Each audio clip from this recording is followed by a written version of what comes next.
여자들의 관심을 성가시게 여겼던 재영이었는데 윤정이 자신을 보는 데에 어떤 사심도 없다는 게 확실하다고 느껴지자 울컥하는 기분이 되었다.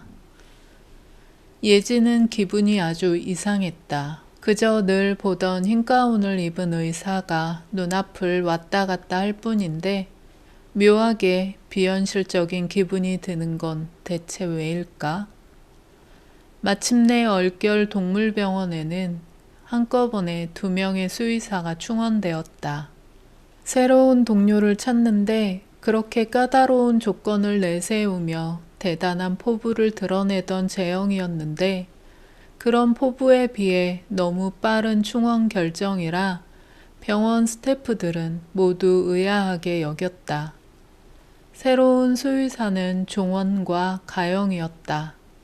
종원은 36이었고 가영은 29이었으니 채용의 기준이 경력이나 나이, 성별이 아니었던 건 분명했다. 종원은 커다란 덩치에 어울리게 과묵한 편이었지만 가영은 에너지가 넘치고 말이 좀 많은 편이었다. 앞으로 잘 부탁드려요. 제가 좀 나사가 빠졌다는 소리를 듣는 편이라 혹시 그럴 때가 되면 여러분이 나사를 꽉 조여주시면 대단히 감사하겠습니다. 열심히 달려보겠습니다. 종원은 잘 부탁드립니다 라는 말로 첫 출근 인사를 했지만 가영의 인사는 길고 요란하기 그지없었다.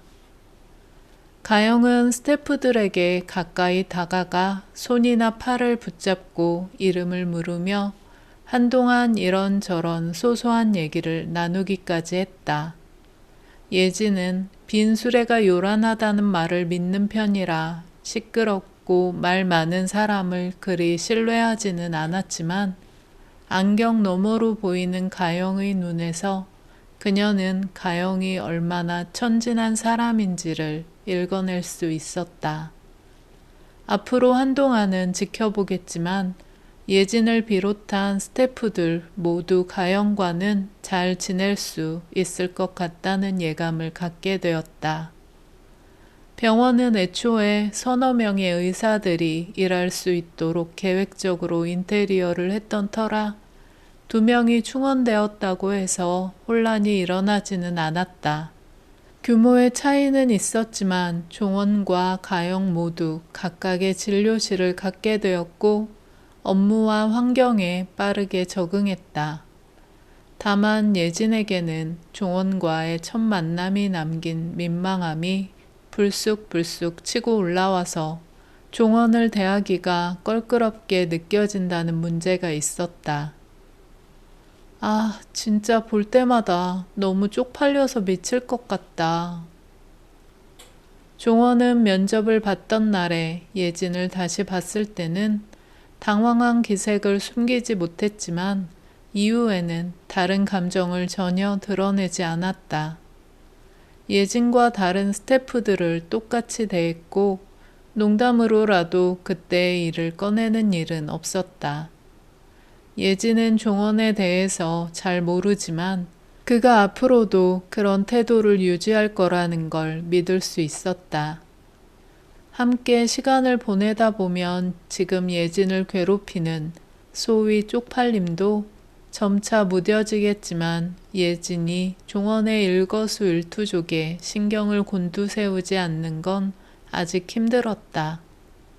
종원을 볼 때마다 붉어지고 뜨겁게 달아오르는 얼굴의 온도를 낮추느라 예진은 가장 힘든 시간을 보내고 있는 중이었다.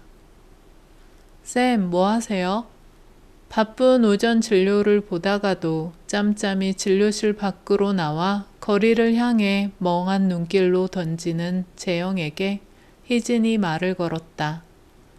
아, 아니에요. 그냥 눈이 뻑뻑해서. 멀리 보는 게 눈에 좋다고 하길래 그냥 보는 거예요.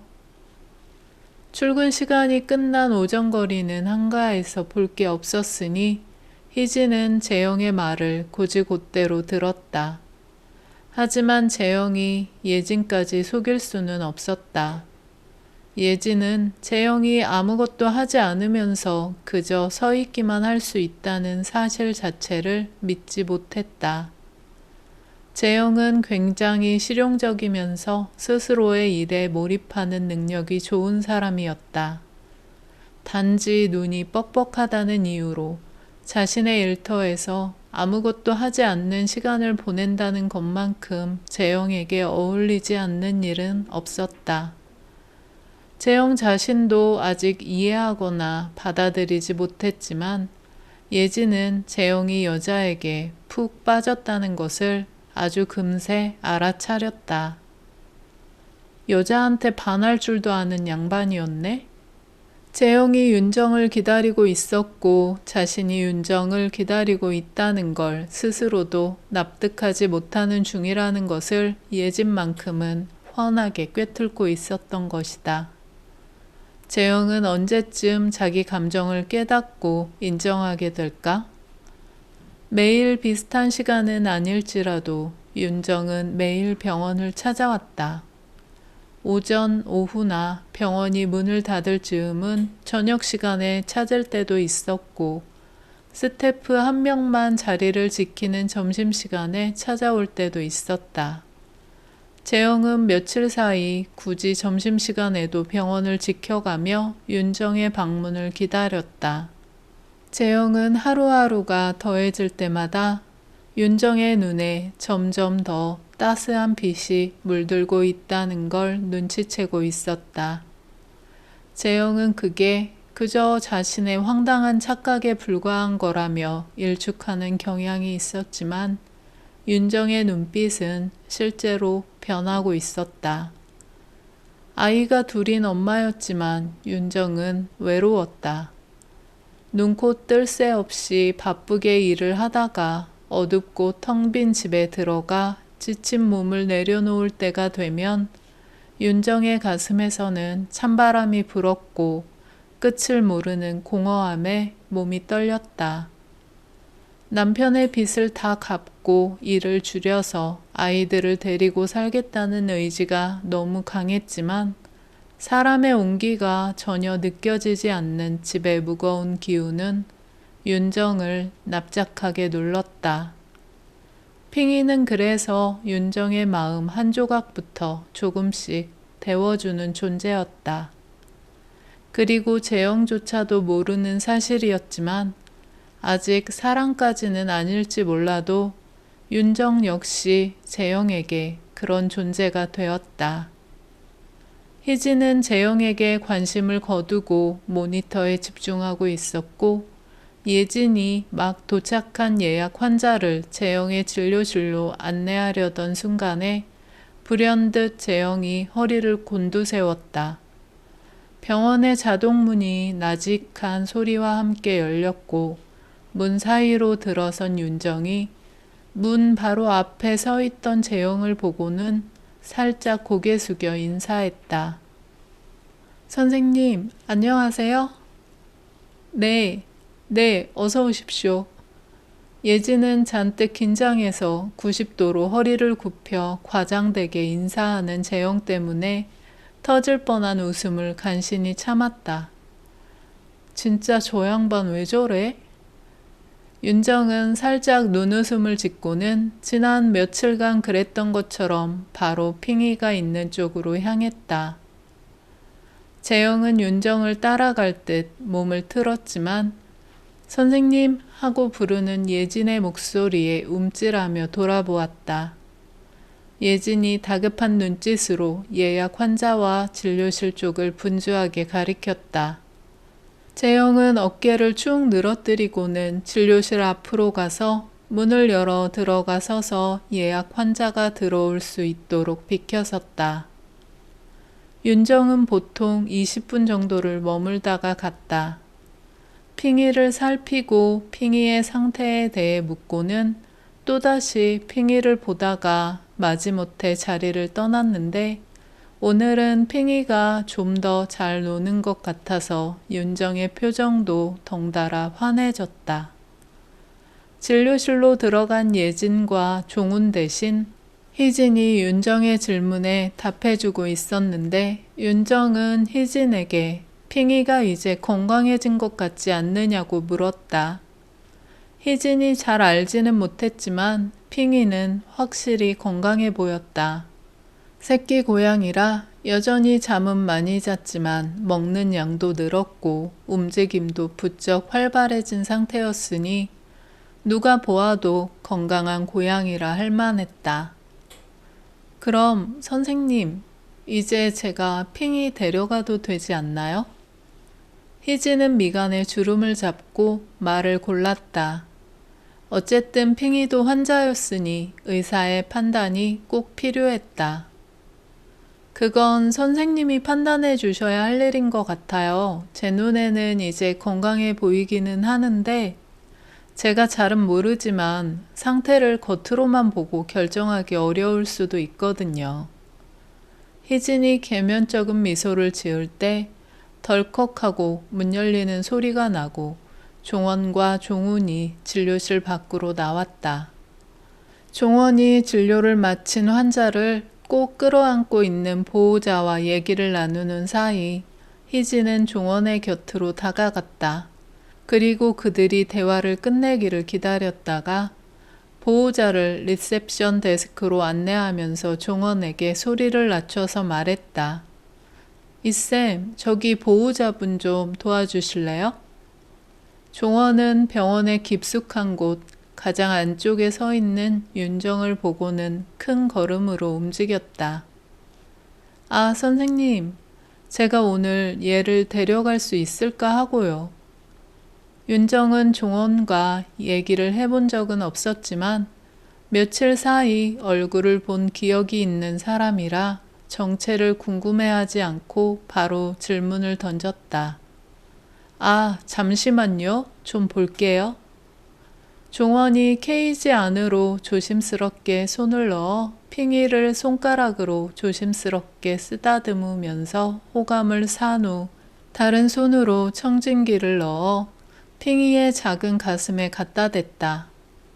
윤정이 크게 걱정한 건 아니었지만 핑이의 가슴에서 들리는 소리를 듣는 종원의 표정이 밝아지자 그녀의 눈가에도 주름이 잡혔다. 보호자님, 제가 보기에는 저기 좀 어떻게... 종원의 입에 집중하던 윤정은 갑자기 나타난 재영 때문에 화들짝 놀라서 한 발 물러섰고 종원의 눈도 크게 벌어졌다. 이 선생님, 뭐 어떻게 보신 거예요? 재영은 윤정과 종원을 놀래킨 게 민망해져서 어색한 미소를 지으며 종원에게 물었다. 보호자님이 이제 데려가도 좋은지 물으셔서요. 제가 보기에는 충분히 건강해진 것 같습니다. 아, 그래요? 그래? 재영은 깊은 생각에 빠진 사람처럼 턱을 만지작거렸는데 이게 이렇게 심각한 문제인가? 자기가 짚어내지 못한 부분이 있었나 싶어서 종원은 갸웃했다. 종원의 염려와 상관없이 재영은 그 나름대로 심각했다. 핑이가 퇴원하면 윤정은 더 이상 재영의 병원에 오지 않을 것이다. 문제가 생기거나 정기검진, 예방접종이 필요할 때야 종종 오겠지만 그런 식의 방문은 재영이 바라는 것이 아니었다. 재영은 윤정을 하루라도 더 보고 싶었고 자신이 왜 그런 마음을 품게 되었는지조차 헤아리지 못할 정도로 그 마음에는 빈틈이 없었다. 퇴원해야죠. 재영이 어쩔 수 없이 시무룩하게 내뱉은 나지막한 말을 들은 윤정은 재영에게 꾸벅 고개를 숙였다. 선생님, 정말 감사해요. 제가 이제는 정말 잘 돌볼 수 있을 것 같아요. 재영은 약간의 원망을 담아 윤정의 환한 얼굴을 보았다. 이 여자는 정말 나한테 관심이 조금도 없구나. 여자들의 관심을 성가시게 여겼던 재영이었는데 윤정이 자신을 보는데 어떤 사심도 없다는 게 확실하다고 느껴지자 울컥하는 기분이 되었다.